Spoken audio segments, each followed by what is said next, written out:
Okay, so y'all know when you enter a country, you typically have to show proof that you plan on leaving. So is this zooming in? It is. So I purchased a flight to Quito in Ecuador for $238. Whew, expensive. But I planned on canceling it within 24 hours because you can do that with airlines. Pro tip. But I forgot. Your girl forgot.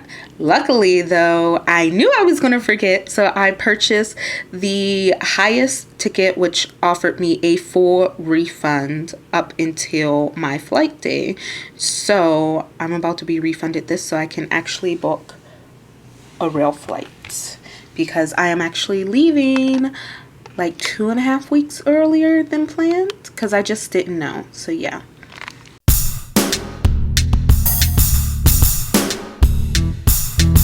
Okay, it is time to head out.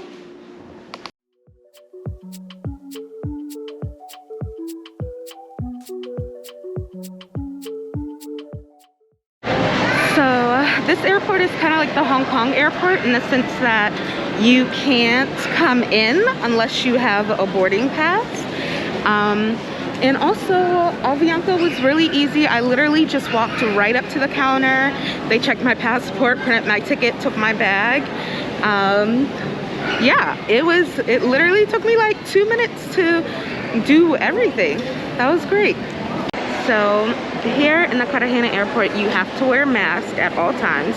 Airport.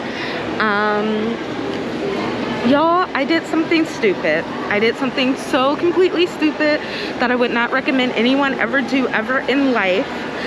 So I ordered a taxi from Cabify. And I made sure it was a taxi and not like a ride share. I was getting worried because it took me honestly about 30 minutes for me to order a taxi and a taxi actually get to me. I went through like 8 drivers. They were all rejecting the trip and I was getting a little worried because I don't have any cash with me. I used it all yesterday because I was banking on using Cabify because I had checked. There seemed to be plenty of taxis in the area around the time that I would need it, and so yeah.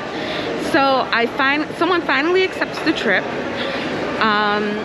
and it takes them about 15 minutes to get to me. It says, oh, they're 4 minutes away. I'm convinced it's because they had another trip, or like they had people in the car with them that they needed to drop off, and then they could do like my trip. Y'all, the taxi that pulled up was not even a taxi.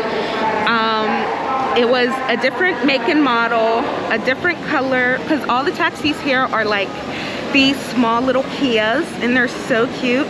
This was not that. This was like an SUV. It was white. And the license plate did not match. And he explained that the license plate didn't match when he pulled up in Spanish. But I got in the car anyway. And here's why I felt okay about getting in the car. He knew my name. He had the Cabify app pulled up and I could see my information. The car he pulled up in was an executive car service vehicle. I could see like the registration for it and the logo. And so I was like, okay. Would I ever recommend doing that? Absolutely not. I tracked the progress of the ride in the Cabify app.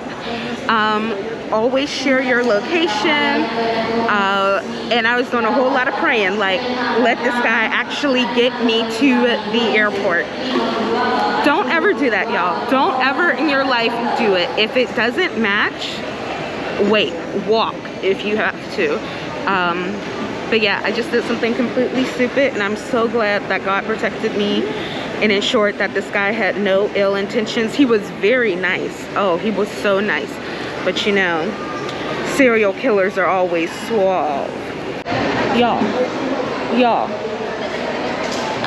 So typically I always ensure that the driver ends the trip. as I'm getting out of the car, right?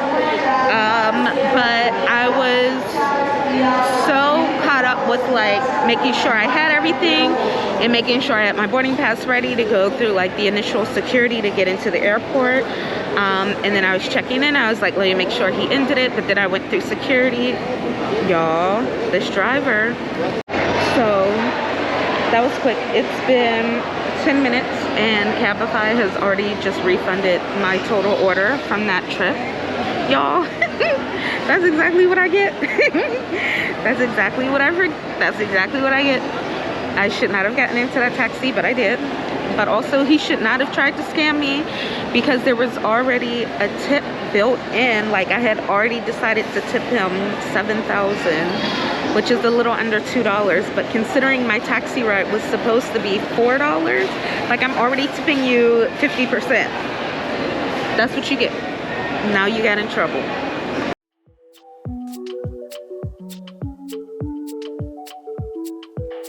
There's no one here to guide us, so we're just like walking, trying to find the plane.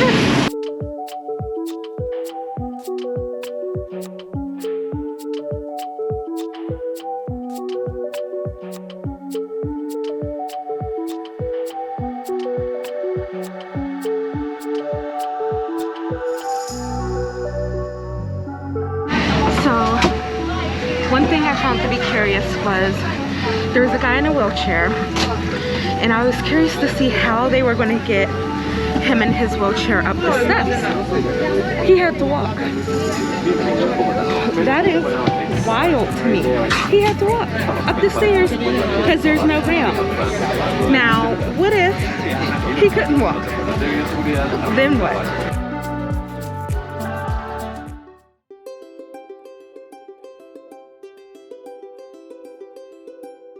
So the hotel I'm staying at for the night has a shuttle that runs every 30 minutes from the airport to the hotel 24/7. That's what they say. So I messaged them on WhatsApp and they said I need to go to the second level, which is the departure hall, and go to Salida 5. Next shuttle's in 15 minutes.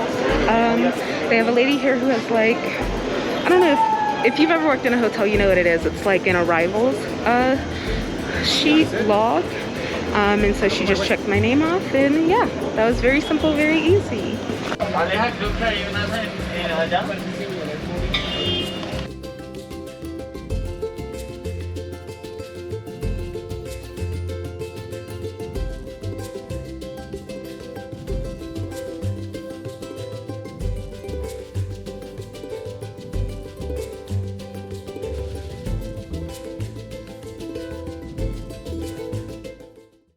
So this is the room. I am staying at Movish Borough 26.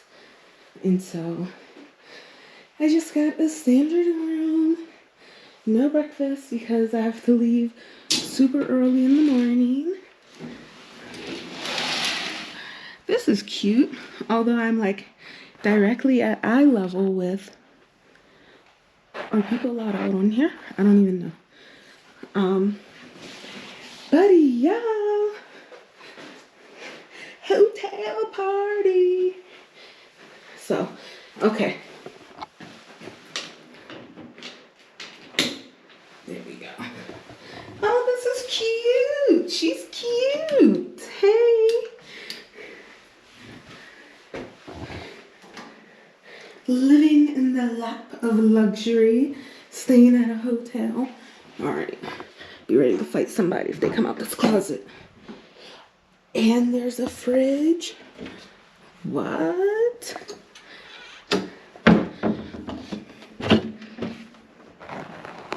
Okay. Interesting. But yeah. About to order some Rappi. Let's look at the room service menu. I'm not ordering anything, but okay. So yeah.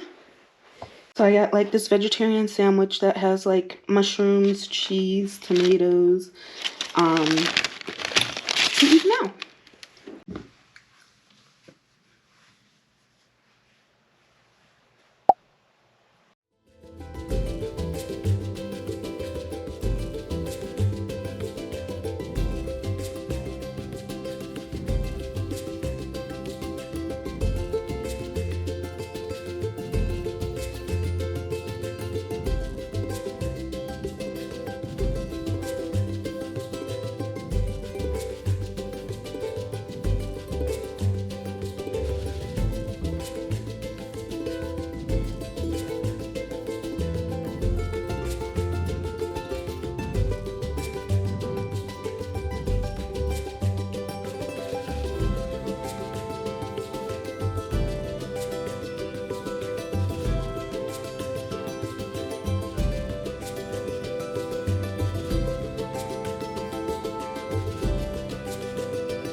So I am officially checked into the hostel.